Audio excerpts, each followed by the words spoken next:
morning. Thank you for joining me for story time today. Let's get started. Today's word is share. So you hold your hand up and you do the opposite hand back and forth. We're sharing. Excellent. Let's get started. If you want to hear a story, clap your hands. If you want to hear a story, clap your hands. If you want to hear a story, then your face will surely show it. If you want to hear a story, clap your hands. If you want to hear a story, jump up and down. If you want to hear a story, jump up and down. If you want to hear a story, then your face will surely show it. If you want to hear a story, jump up and down. If you want to hear a story, say share, share. If you want to hear a story, say share, share. If you want to hear a story, then your face will surely show it. If you want to hear a story, say share, share.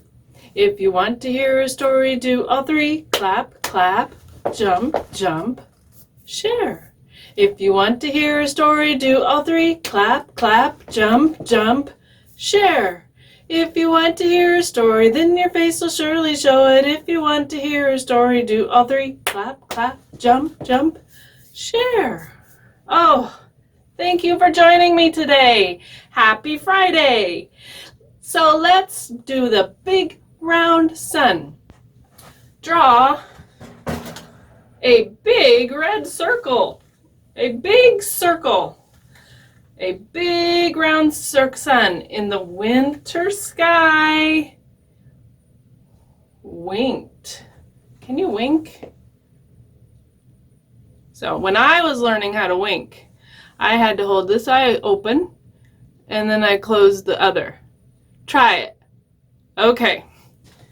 Draw a big round circle in the winter sky. Winked at a cloud rolling by.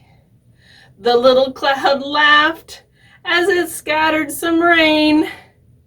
Then came out the big round sun again. Good job.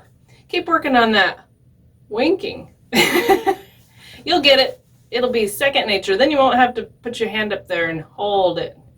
Yeah. All right.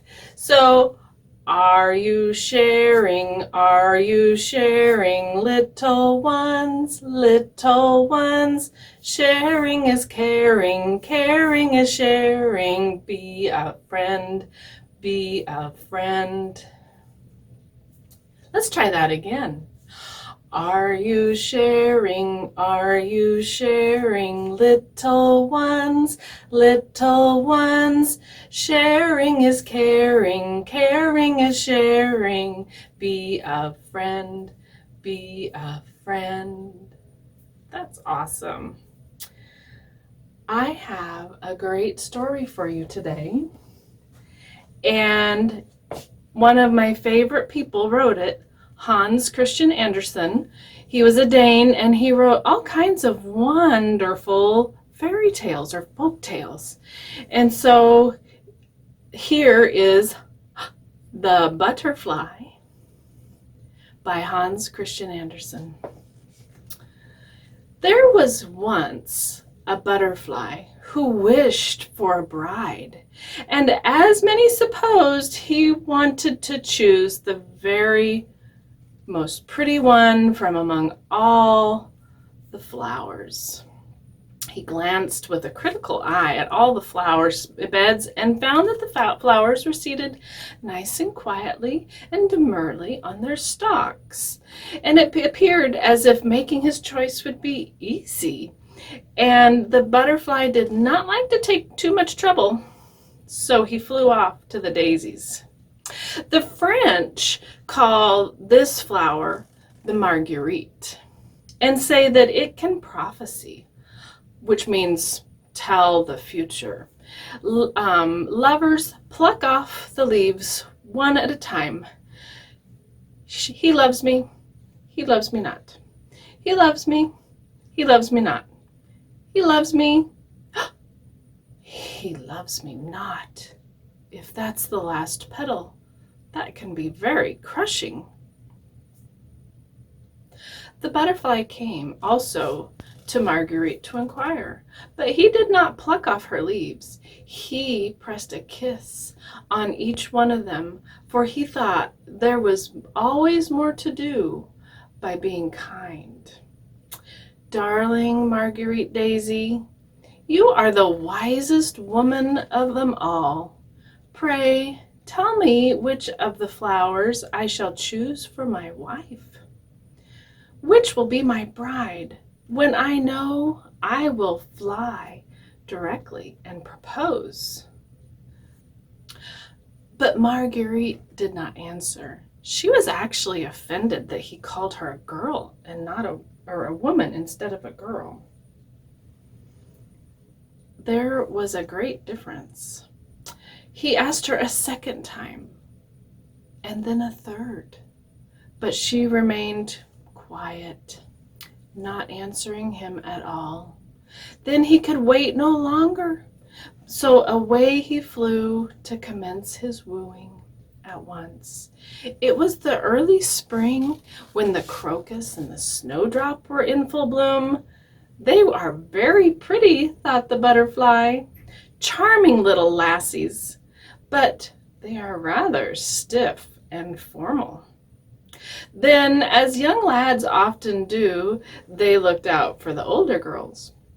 He next flew to the anemones, but these were rather sour to the taste. The violet was a little bit too sentimental, and the lime blossoms were too small, and besides, there was such a large family of them. The apple blossoms, though they looked like roses, bloomed today, but might fall off tomorrow with the first wind that blew. And he thought a marriage with one of them might last too short. The pea blossom pleased him most of all. She was white and red, graceful and slender, and belonged to those domestic maidens who have a pretty appearance, yet can be useful in the kitchen. He was just about to make her an offer when close by her he saw a pod with a withered flower hanging at the end. "Who is that?" he asked. "That is my sister," replied the pea blossom. "Oh, indeed? And you will be like her one day?" And at once he flew away, for he was quite shocked. A honeysuckle hung forth from the hedge in full bloom, but there were so many girls like her, with long faces and sallow complexions. No, he did not like her, but which one did he like? Spring went by, summer drew toward its close, autumn came, but he had not decided. The flowers now appeared in their most gorgeous robes. The heart asks for fragrance even when it is no longer young, and there is very little to be found in the dahlias or the dry chrysanthemums.